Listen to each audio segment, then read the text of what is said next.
mengikuti pelajaran. Baiklah anak-anak, sebelum Ibu menyampaikan tujuan pembelajaran pada hari ini, masih semangat? Masih. Sebelum tambah semangat lagi, kita ice breaking dulu ya. Semua berdiri.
Pembelajaran pada hari ini yaitu tentang pemanfaatan kecerdasan artifisial, ya. Kamu pernah nggak buka HP atau buka YouTube? Pernah. Nah, itu adalah pemanfaatan AI. Apa guna kamu buka YouTube itu, nak? Bisa apa? Bisa apa?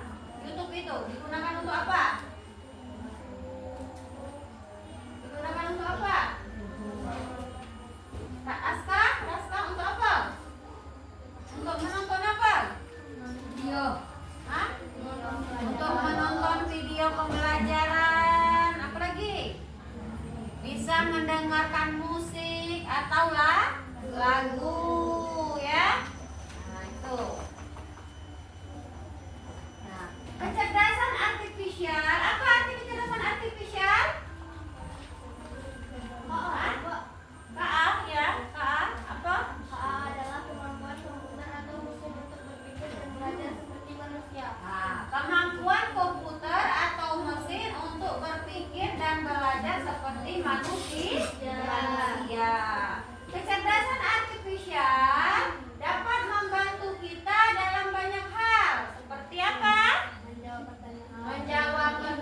tapi juga sebagai pengembang atau menciptakan teknologi berbasis AI. Nah, itu pengembang itu artinya dia menciptakan, bukan saja sebagai pengguna, tetapi dia juga bisa menciptakan. Artinya membuat aplikasi itu. Seperti apa yang dibuatnya? Chatbot. Dan itu apa lagi? ChatGPT. Terus apa lagi? TikTok, YouTube, Instagram. Disebut apa yang pengembang itu? All of producer. Itu artinya pembuat, ya. Namanya pengembang, dia bukan saja untuk membuatnya, tetapi dia juga sebagai pengguna. Selain dia pengguna, dia bisa menciptakan aplikasi apa?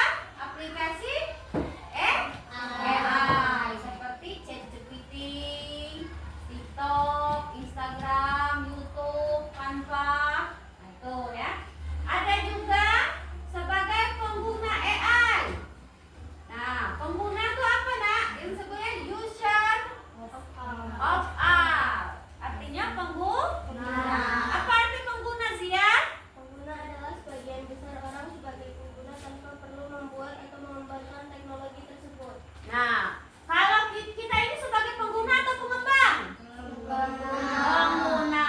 Kita tidak perlu membuat, nah ya. Tidak perlu menciptakan. Tetapi kita hanya menggunakan saja. Kita menikmati hasil misalkannya yang dibuat oleh pengembang. Contohnya misalkan kita bisa menonton YouTube. Apalagi? Bisa membuka ChatGPT. Nah, bisa membuka Canva. Bisa membuka Google Assistant. Kita sebagai pengguna, bukan sebagai pengembang, ya. Tuh. Nah, pemanfaatan kecerdasan artifisial ini sangat bermanfaat bagi kita dalam kehidupan sehari-hari. Apa manfaatnya dalam kehidupan sehari-hari? Ima, apa? Bisa membuat pekerjaan kita lebih mudah dalam menyelesaikan tugas. Nah, dalam pemanfaatan kecerdasan artifisial ini terdapat ada beberapa bidang. Yang pertama, di bidang pendidikan. Nah, misalkan yang kita manfaatkan untuk proses belajar seperti apa? Ruang guru. Sudah tahu apa lagi? Genius. Sudah tahu apa lagi? Google Classroom. Sudah tahu apa lagi? Canva. Ya, tuh. Coba kalian buka di sana. Coba bukalah YouTube. Nah, buka YouTube. Nah, apa yang ingin kamu buka? Nah, apa yang kalian ini kan? Kalian tanyakan, kalian cari di YouTube itu tentang musik apa? Di situ sudah ada semua, ya. Nah, bisa ya? Kamu bisa menghidupkan lagu di YouTube itu, ya, banyak ya. Coba kalian buka Canva. Di bidang pendidikan, Canva. Di Google, di Canva. Nah, di sini di Canva ini banyak digunakan untuk apa? Untuk mempresentasikan, juga bisa untuk membuat ini Google apa meta ini apa, bisa juga membuat peta konsep di AI di Canva ini ya.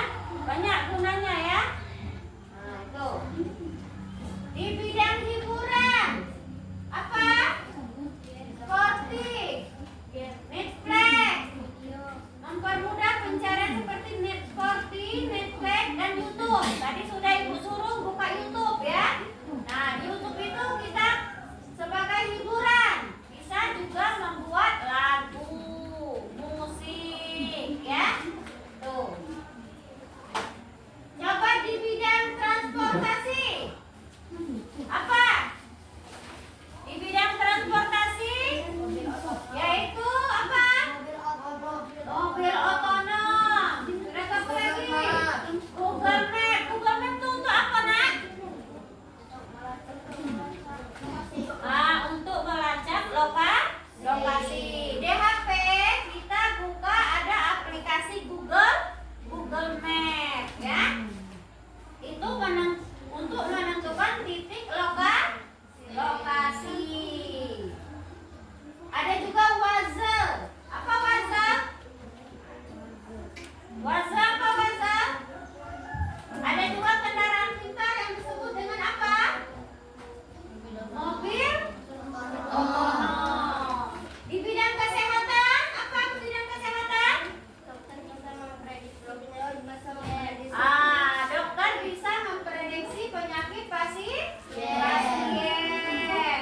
Nah, juga bisa seperti timbangan berat badan beserta aplikasi yang dapat mendeteksi penyakit dengan mudah ya. Dokter itu bisa memprediksi penyakit dengan apa dia? Dengan menggunakan ronsen atau alat.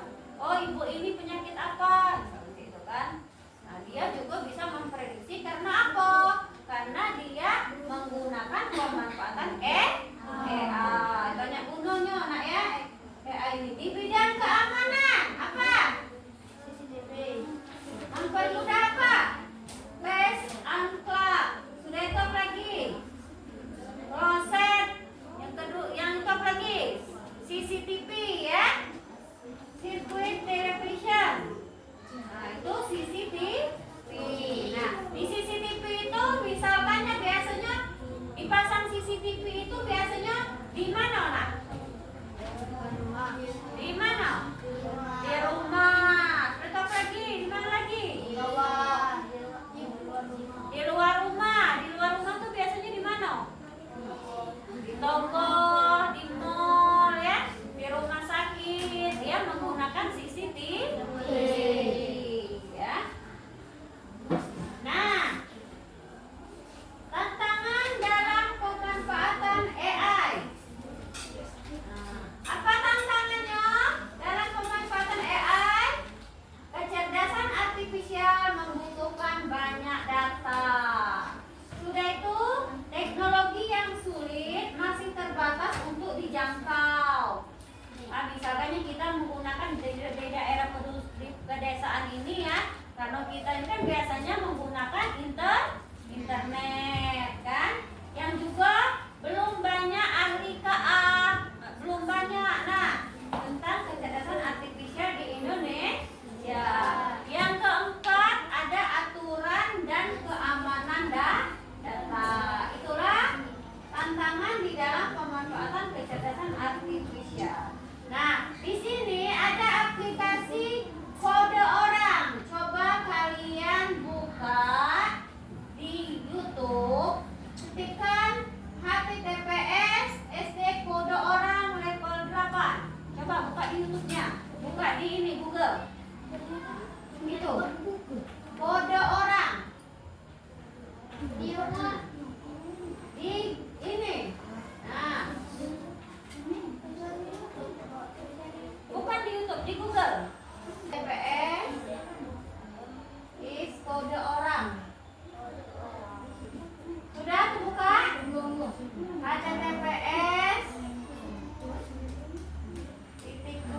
sales is ID sales kode orang level 8. Bisa membuktikan smartphone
Sudah selesai?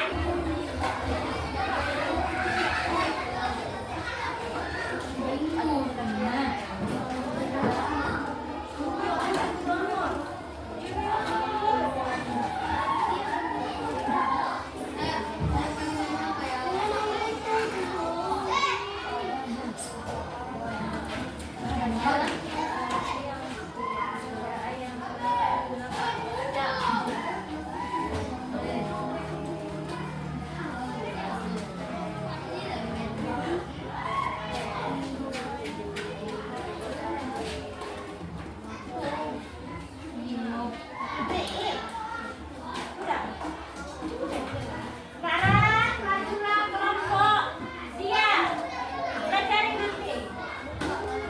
Yuk, maju cepat.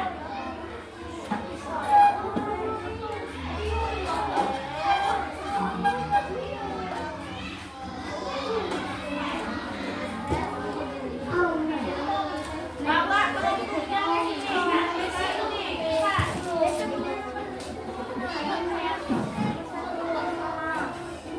Kenalan dulu.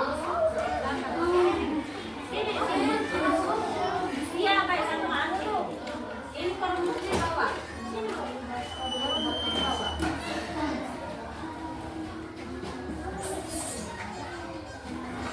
Nah, sekarang kelompok 1 ingin mempresentasikan ya.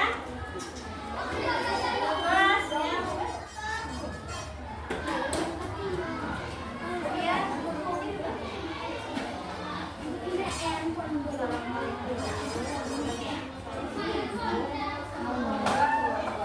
Assalamualaikum warahmatullahi wabarakatuh. Assalamualaikum warahmatullahi wabarakatuh. Waalaikumsalam warahmatullahi wabarakatuh. Baiklah, kami akan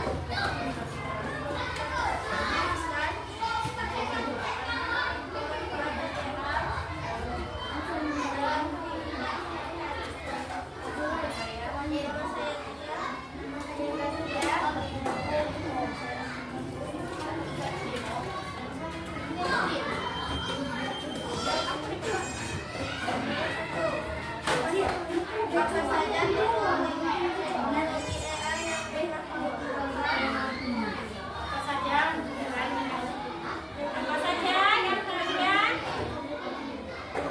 Apa saja ini? Berapa lagi? ChatGPT, apa lagi? bagaimana AI membantu Apa? kecerdasan buatan atau AI sudah menjadi bagian dari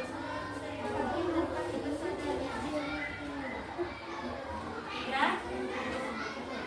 apa yang dimaksud dengan kecerdasan buatan? Kecerdasan buatan adalah cabang dari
kelompok 2 silakan maju.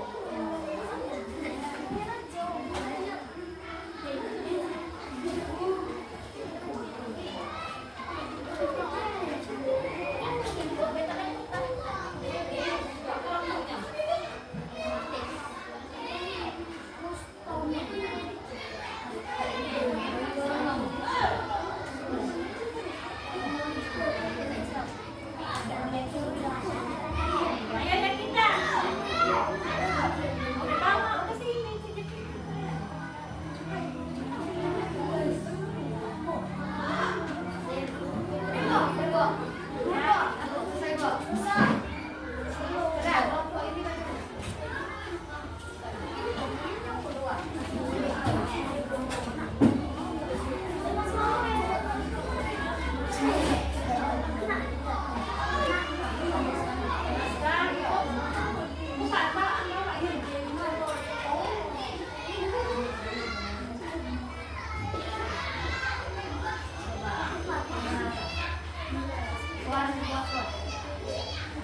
Assalamualaikum warahmatullahi wabarakatuh.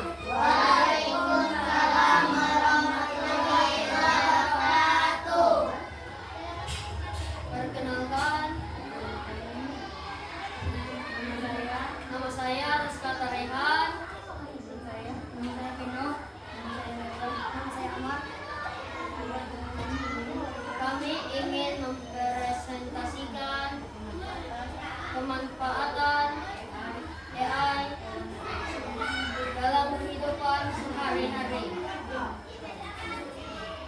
Nomor 1. Apa saja teknologi AI yang pernah kamu gunakan?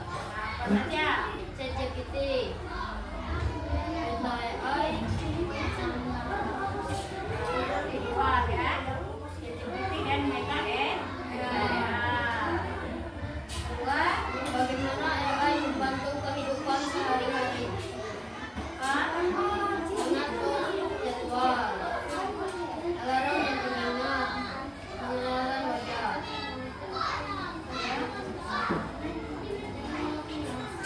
Apa yang dimaksud dengan kecerdasan buatan? Cara komputer membuat sistem atau mesin bisa meniru kecerdasan manusia, seperti berpikir, belajar memecahkan masalah, memahami bahasa, dan membuat keputusan. Sebutkan 3 contoh penggunaan AI dalam kehidupan sehari-hari.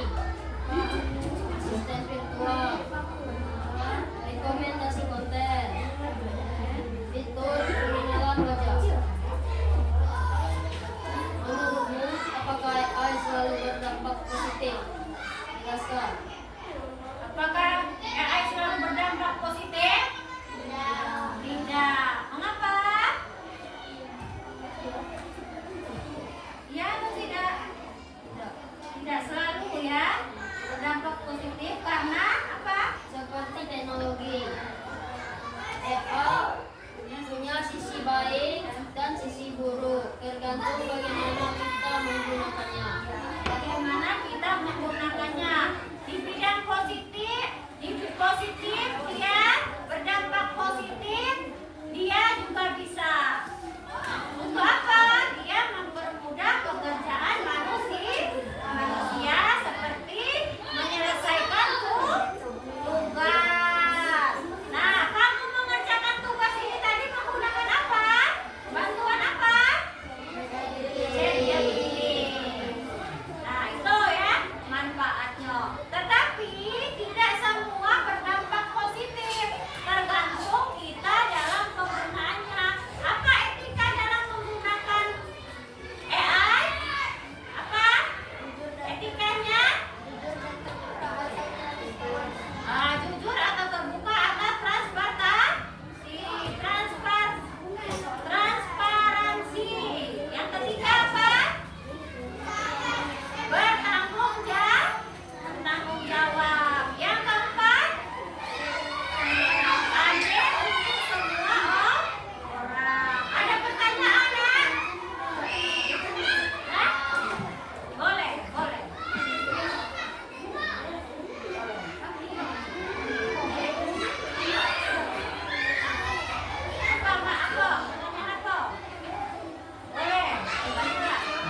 disampaikan.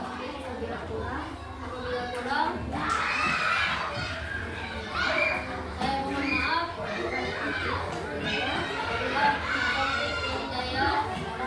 Assalamualaikum warahmatullahi wabarakatuh. Tangan untuk kelompok 2.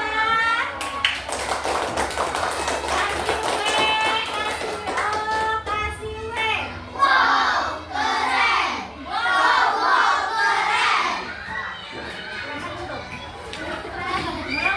3.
Ya, dalam AI.